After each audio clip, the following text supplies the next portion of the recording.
Alright, ladies and gentlemen, welcome to WWE Monday Night Raw review for January 11th, 2016. Well, after watching Monday Night Raw, there was about only 2 or 3 things that impressed me all that much and worth watching. The rest of it for 3 hours straight, other than those 2 things, or 3 things I should say, that entertained me, the rest of it was absolute complete garbage. Complete garbage. Nothing entertaining. Nothing worth watching. Nothing worth, if you were to miss it, you didn't miss anything. It wasn't anything impressive. We start the show off, Vince McMahon and his daughter wandering around in the fucking ring, getting ready to announce the big announcement of what they're gonna do for the main event for Monday Night Raw. Oh my god, this was so fucking brilliant. It made me want to take a shit in my pants. Yes, folks, this was crap. Vince McMahon and Stephanie McMahon, they go ahead, they make the announcement that it's gonna be the main event on Monday Night Raw. Roman Reigns going up against everybody on the WWE main roster. Supposedly, we get that belief or advertisement for the main event match, which we do not. I'll explain later. So he has to face 29 other guys in one-on-one matchup in basically a gauntlet type of match that really didn't lead to much of anything. I'm going to change things up. I'm not going to do this shit in fucking order. Because that's all this was garbage. I don't quite understand what the hell is the point in watching this shit anymore. I mean, 3 hours and nothing, practically. Maybe 15, 20 minutes worth of watching. The rest of it was scrap. It was garbage. I mean, I don't understand what the hell is so hard about making this show worth watching. Is it like Vince McMahon does not care to appeal to the hardcore wrestling fans? I mean, if you want your show to be PG, give us something, us adults worth watching. Like, give us a separate program, another brand, like a TV-14, or at least a program that, a wrestling brand that gives to hardcore fans. You get your genres. You have separate genres. You have NXT. I don't care what anyone says. Please, in the comments below, do not mention to me, NXT is for hardcore wrestling fans. NXT should be a developmental system for young superstars to become something in the company. They need to have possibly a brand split, to be honest with you. I think they need to have one show for casual fans, another show for hardcore wrestling fans, and then NXT. I think that's what we deserve. I think that's what we should get. You appease everybody, you meet everybody's qualifications, and you get your hardcore fans with the hardcore brand, and you get the casual fans get to see Roman Reigns be the main eventer and do the same fucking move 100 times over again and so forth. And really, come on, man. Give us something fucking worth watching or something. Or give us, have TV PG type brand, a TV 14 type brand for adults. And have NXT so that everybody could watch it. Because it's really, NXT has the whole entire package rolled into the one. It's for the adults, the kids, the whole family type atmosphere type of thing, and it feels like a legit sporting event. I don't even watch NXT on a regular basis, but just watching the takeover episodes, the pay-per-view type quality shows that they put on the network, they put on real legitimate sporting events. This is just it's all forced. The dialogue, a whole fucking night listening to Stephanie McMahon and Vince and their interaction with other characters on the show was just fucking pathetic.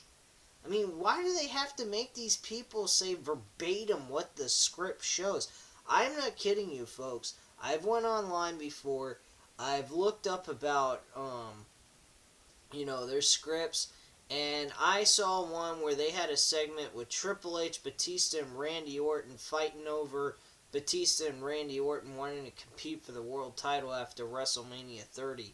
And they said verbatim everything in that script. I don't know what website it was, but if you guys do a search on, like, how wrestling scripts are written, I'm very certain you'll still find that exact thing I'm talking about.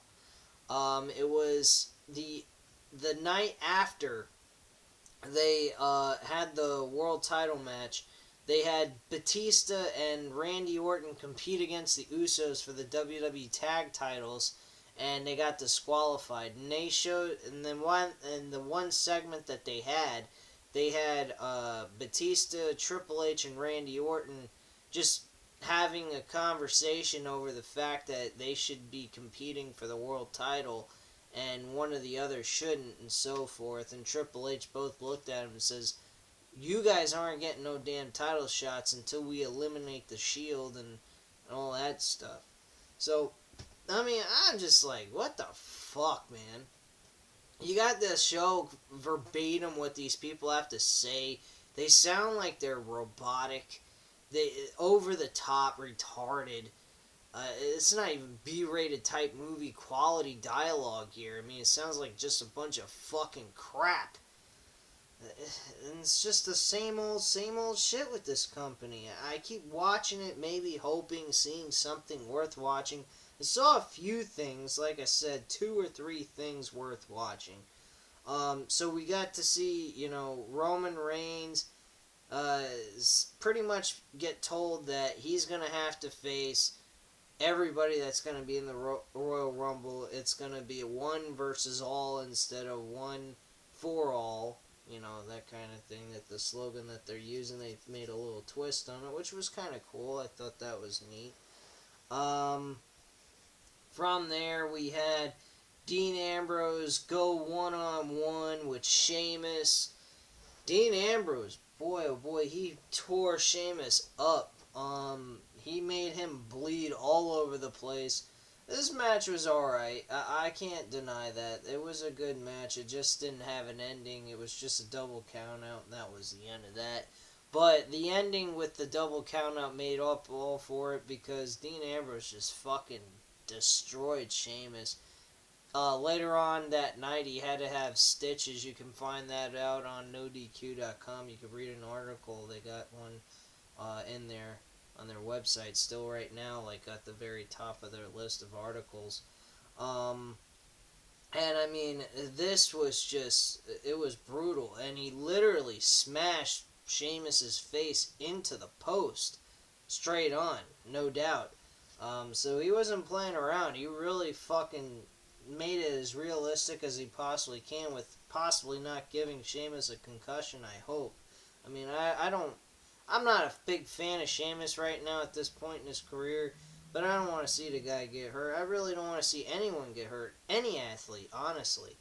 I love sports, and, I don't want to see a football, you get what I mean. I'm not going to go on and on, but I don't want any athlete getting hurt. I think that's horrible. They want to make a living. They like what they do. I wish I could do what they were able to do. And, things happen, and that's just life. So Paul Heyman, he comes out of nowhere backstage. He talks to Stephanie McMahon and Vincent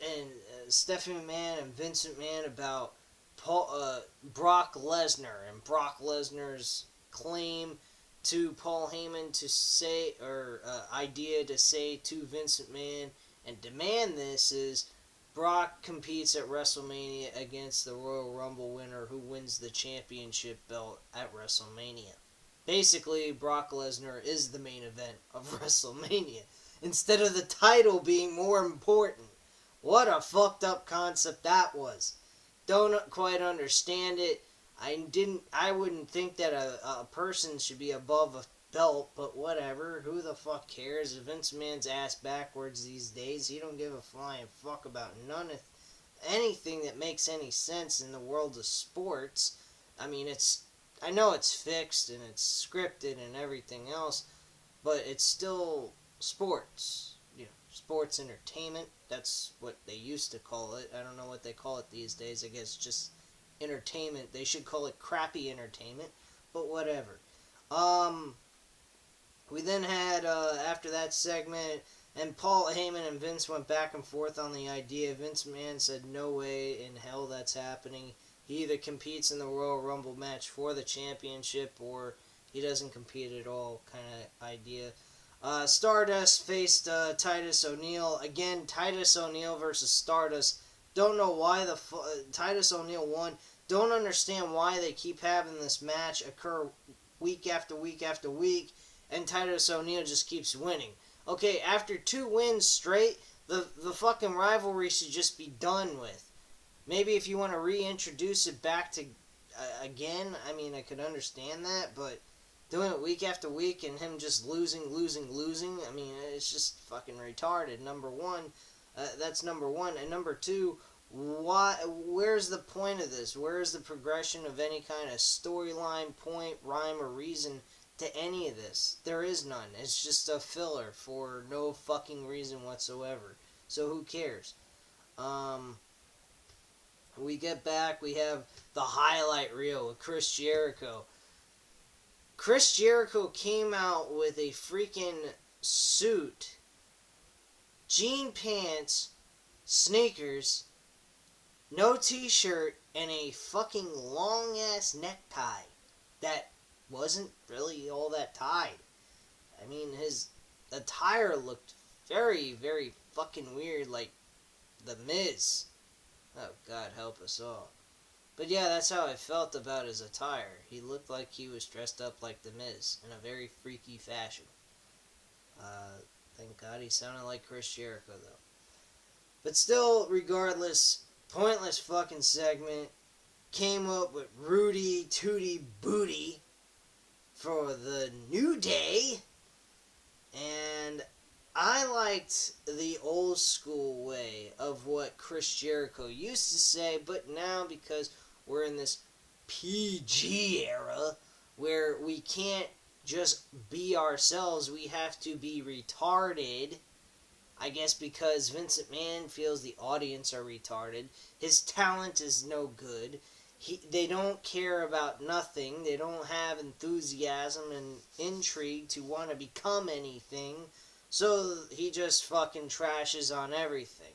Maybe he's got a point, maybe he doesn't. I don't know. I really don't care at this point.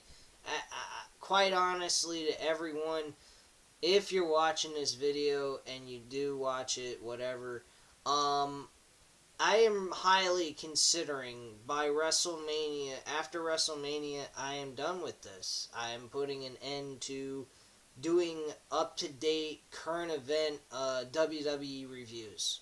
I'm really done with that. I will start doing Retro Raw reviews and whatever Retro SmackDown reviews I could do off of the WWE Network, whatever they have available.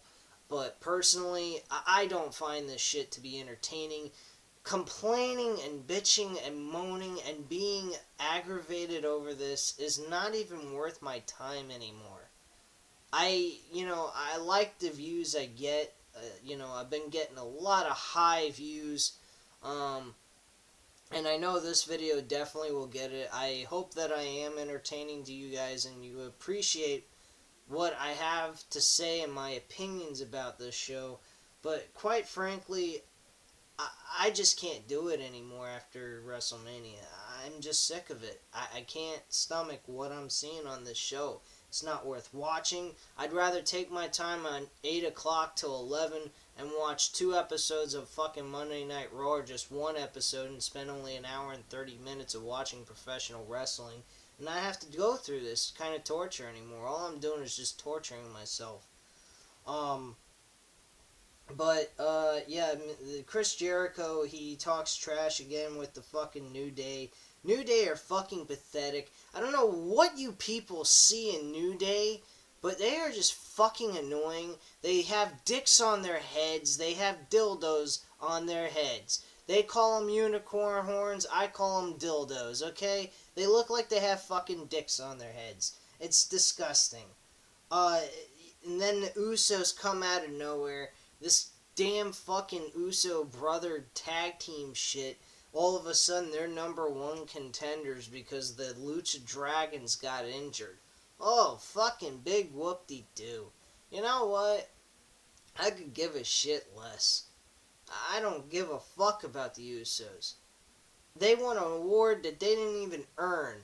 They didn't do anything this year. They earned it last year. They were very good last year, or 2014, I should say, since we're in 2016, not to confuse anyone. I'm meaning like, literally a year, not like, a full year, not like because we're in 2006, 2000. You get what I mean, right, guys? I hope so. But yeah, 2014 they deserved the award of being the best tag team in WWE. But this year they didn't deserve that. I have to admit, New Day really fucking controlled everything in the tag team division. Whether I like them or I hate them, it doesn't matter. The point is they were getting the big push. They were the big tag team in the tag team division, and they deserved all the accolades for carrying that division throughout the entire year. And if it wasn't for them, there wouldn't have been no fucking tag team division outside of Cesaro and Tyson Kidd and the Lucha Dragons. That's it. That's the only tag teams that could even come close to the New Day, and that's even a far-fetched stretch for anyone to even reach. Because New Day was actually carrying that division, regardless what I think of them. The Usos and Big E, with Chris Jericho on the side entrance, or the side of the ring, they have Chris Jericho as a side manager. Like, what the fuck, man? He's now part of the roster. Why not have it a later show? I mean, yeah, I understand you have a 6-man tag team match week after week after week. People might complain about that, but it's Chris Jericho. I mean, Y2J, one of your top veteran wrestlers that are a big name that's well made, and well known in professional wrestling. And Xavier Woods does nothing. What does he fucking do all day long out in these matches? He sits there and he plays a trumpet with no fucking rhyme or rhythm. I mean, it's just fucking retarded. Why do that? Have the fucking match a 6-man tag team match. Well worth watching. I mean, you got Chris Jericho in it. It shouldn't be all that bad. I mean, he's working with younger talent. And Xavier Woods would have something to do except sitting there on the side of the ring being fucking annoying with that trombone, for God's sakes. Or trumpet, or whatever the hell it is. I'm sorry, I don't know my instruments all that well with certain air instruments, but whatever, that ain't even the point. The point is that Chris Jericho's sitting on the fucking side of the ring.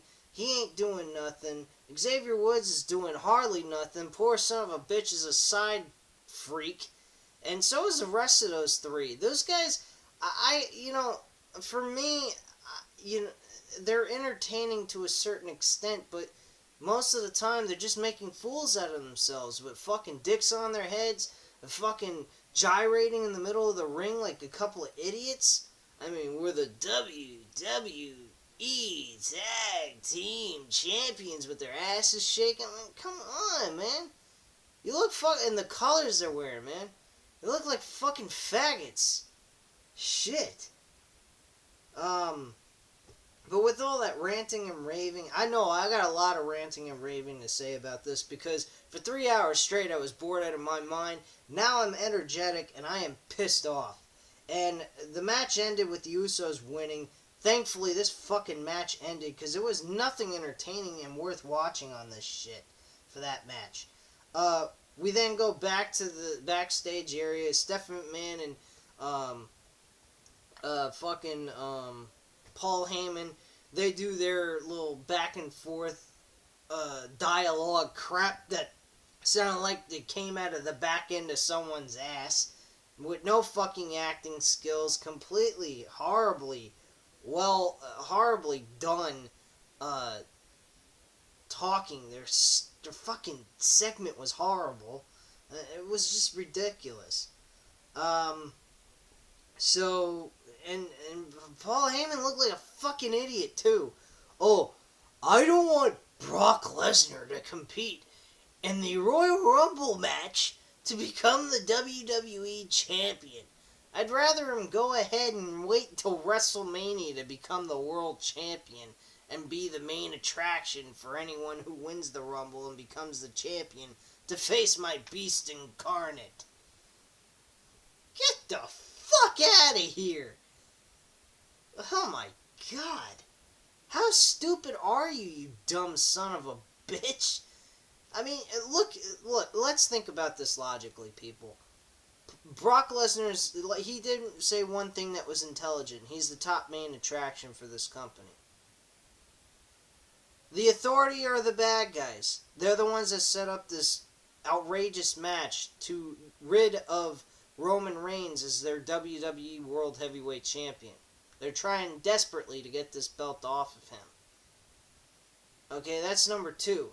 Number 3, you have Brock Lesnar be the main heel because, number 1, they ain't got a fucking heel to save their life. Brock Lesnar is the only thing worth using as a heel at this point. I mean, he plays great, both good guy or bad guy. Just don't change his badass character, and you're good. I mean, this guy's role you could use either way. It doesn't matter. I mean, he doesn't even have to be a full-blown heel either. I mean, he doesn't really need to be a heel at all. He's a fucking ass kicker. So, I mean, he just works with the Authority to get rid of the title, and they make a deal. You help us get rid of the title, I'll help get the title off of him, you become our champion. Simple as that. What's so hard about that? Boom. Nobody interferes, it just beats everybody's ass and wins the world title. and he doesn't even have to pin anyone. He just throws everybody out of the ring. German suplex their ass. Who fucking cares? Simple and easy. What the hell? Make this crap all retarded. Oh, let's make him the main event. I want Brock Lesnar to have to compete for the title in the Royal Rumble match like he's gonna get thrown over the top rope. They'd need a fucking army to throw him off the top rope the way they've made Brock Lesnar appear on this show. He's a fucking invincible monster who kicks everybody's ass. God almighty. We get an induction ceremony with JBL stating that the first inductee to the 2016 Hall of Fame is Sting. Well, one thing being serious here, congratulations Sting for making it to the Hall of Fame. It's about the only fucking legit Hall of Fame that you could ever be in, because TNA ain't worth continental shit off the back end of my rear end. Okay? That company's garbage, so anyone that got inducted into TNA didn't really get inducted into the Hall of Fame at all. Okay? Because TNA is on the back end of a camel's ass of being anything. They were last year in 2015 was making 400 and something thousand fucking people to view their shit. Now they're at 100,000 something. That's a major difference in viewing quality. So I mean, they ain't got a lot of people viewing that shit no more either. Nobody cares. They're slowly but surely going to diminish out on their own. Nobody's going to have to buy them out. That's why it's taking so long for them to just disappear. Because the only reason why WCW disappeared so quickly the way they did abruptly was because freaking Ted Turner sold it to Vince McMahon. If that wouldn't have happened, WCW would have been around for a little while longer and they would have diminished off on their own. Wouldn't have mattered. After that, we got the Wyatt family. They freaking show up. I love the way they're putting the Wyatt family through. They are making them look like they are going to go against the Authority. Like they could eventually become a face faction, not a heel. But they're still attacking face characters like Ryback and so forth of other people. I mean, they're also attacking Roman Reigns. They solely against Roman Reigns, but they're a very unique faction now. They don't seem like they're fixed in as one type of per se heel or face. They're just random. It doesn't matter. And that's very intriguing. I like that. They're also against the idea of authority and control. They're basically anarchists, and I think that's pretty damn cool. It's very unique, original, something different for a change. I'm starting to see that character change in this group. Before it was about trying to become the next Undertaker type character. Now they're more acting like the way they should have been. Anarchists. This is the right path they got them going on. But here's the problem. What do we get? We get the fucking Wyatt family out in the ring. They're about to shoot a promo, maybe something good, or just reiterate the same old shit. Whether they did or they didn't, wouldn't matter.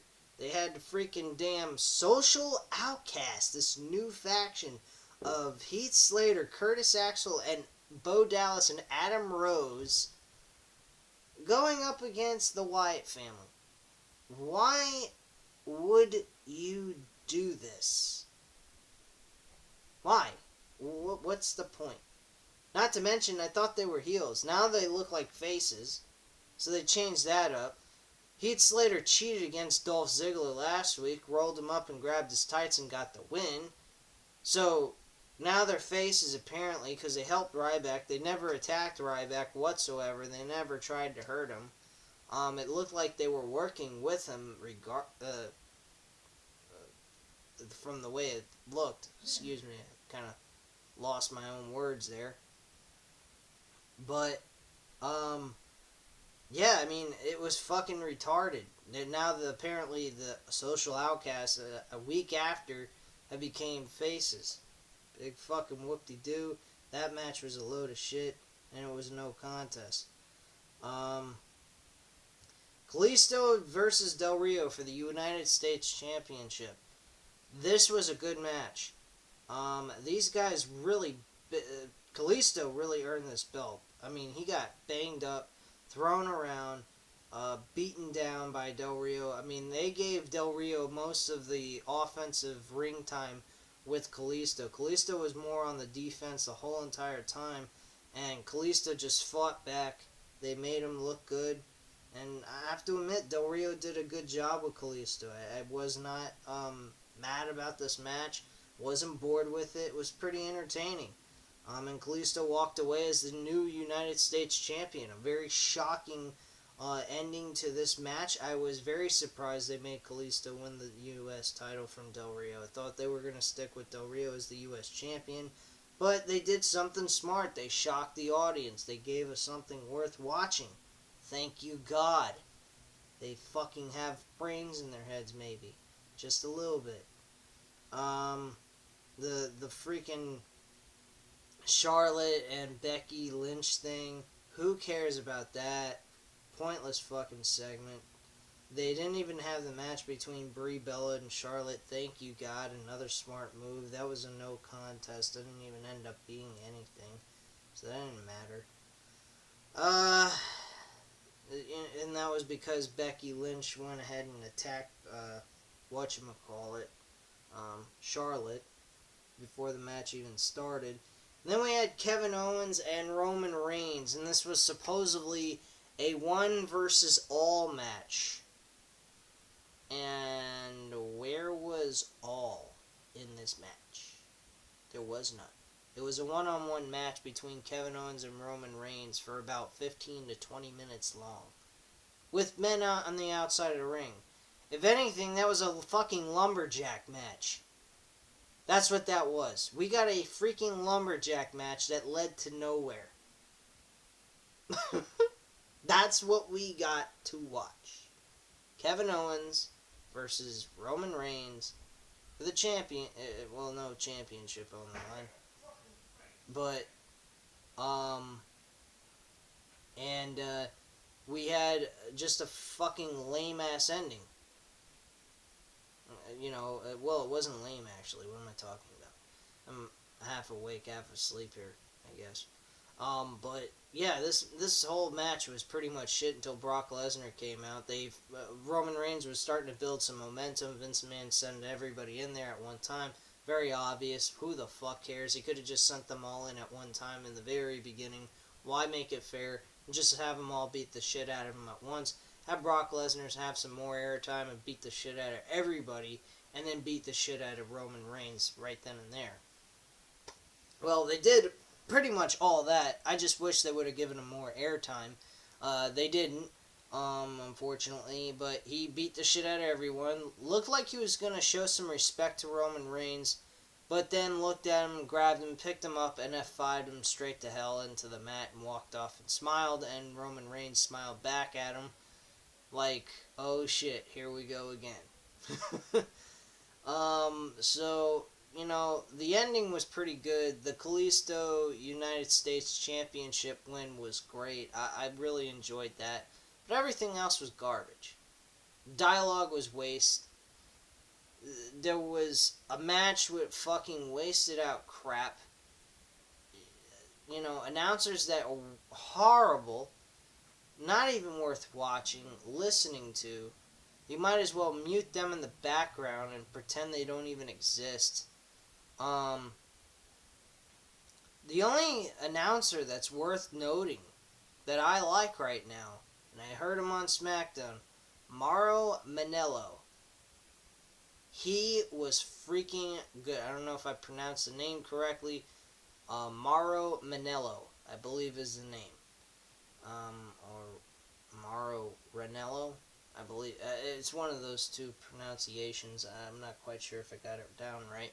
But the new guy on SmackDown who has done announcing on boxing, MMA, and so forth, he is worth putting on this show, on SmackDown. He makes SmackDown better. I loved listening to him. I think him and Jerry Lawler were pretty good. And I think eventually they need to put Jerry Lawler and Ranello on the Monday Night Raw show. Get rid of JBL. He absolutely fucking sucks. There is nothing worth listening to him at all. I mean, if you want real commentary by JBL, go to 2007. Go to 2006 when he started out. But the announcing now, God, help me. Please. It's disgusting. I can't stand listening to him. He makes me want to throw up. He is watered down, pathetic. There's nothing about him that would at all intrigue me to say he's a good announcer anymore. Nothing. Not a fucking thing. But yeah, that's pretty much it. This is your Monday Night Raw review. Another shitbag show for another shitbag fucking week on Monday Night Raw. And where is the writing skills? Nobody fucking knows.